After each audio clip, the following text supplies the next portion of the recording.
Bonjour tout le monde. Vous vous demandez pourquoi je suis dans mon jardin pour vous parler. C'est pourtant assez simple. En fait, quand à 18 ans, j'ai avoué à mon vieux pasteur que j'avais l'impression que le Seigneur m'appelait à le servir, il m'a donné un conseil que j'ai pu vraiment trouver judicieux en le pratiquant. Il m'a dit, observe la nature, sois proche de ce que tu vois dans la nature, tu pourras en tirer plein d'enseignements pour ta vie spirituelle et celle de ceux qui te seront confiés. Eh bien, ça n'a pas manqué. Par exemple, regardez ce jardin. Ce jardin, il m'a enseigné un tas de choses. Au passage, vous entendez le merle comme il chante bien, n'est-ce pas?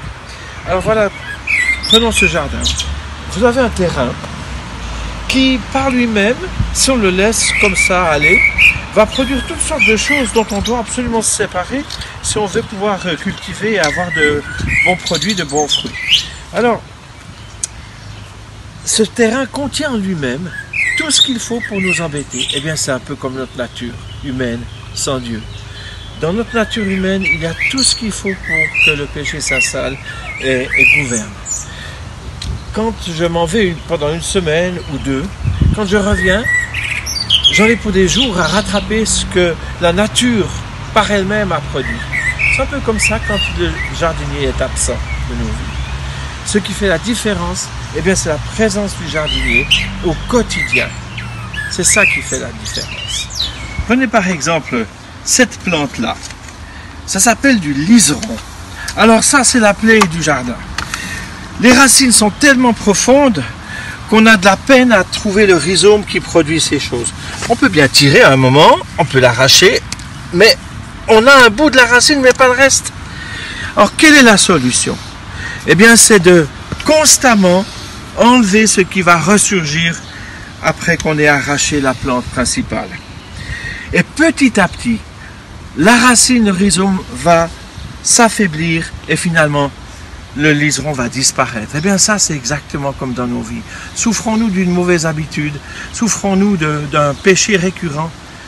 C'est simplement le confier à Jésus qui va nous pardonner, va nous aider à le surmonter. Et petit à petit, cette mauvaise habitude ou ce péché va mourir de lui-même parce qu'on l'aura soumis au Seigneur. Voyez-vous, notre nature, comme la nature de ce jardin, peut produire toutes sortes de mauvaises choses. Mais il n'y a pas que ça dans un jardin à combattre. Il y a aussi les prédateurs. Les prédateurs, par exemple, regardez cette salade, elle est en train de devenir toute flasque.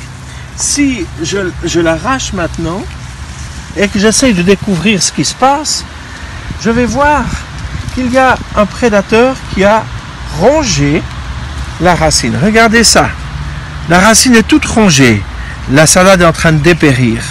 Eh bien, dans nos vies, il y a aussi des prédateurs. Nous avons un ennemi, le diable, qui cherche à nous accaparer pour que nous ne portions pas de bons fruits. Mais le jardinier est là pour veiller. Et moi, ce que je vais faire quand cette vidéo aura terminé, je vais creuser jusqu'à ce que je trouve la petite louvette, la petite larve blanche de la noctuelle qui mange les racines des salades. Alors, voyez, je ne fais pas que cultiver des salades, parfois j'en raconte aussi, mais ça c'est un autre problème. Et puis on pourrait parler des poux qui ravagent mes artichauts, mais c'est plutôt des pucerons noirs qui viennent et qui sucent la sève de mes bons fruits. Mais là aussi c'est l'image du diable et de ses cohortes qui sont là pour nous empêcher de vivre heureux et libres. Mais quelle est la solution? C'est la présence du jardinier dans le jardin. C'est la présence de Jésus dans le jardin de nos vies. C'est la présence de celui qui non seulement nous aide à maîtriser notre terreau, notre terrain, mais qui nous aide à tenir face aux prédateurs spirituels qui affligent nos vies.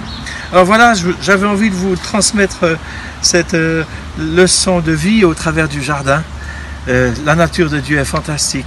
La création, elle est formidable. Qui est près de la création est forcément près du Créateur.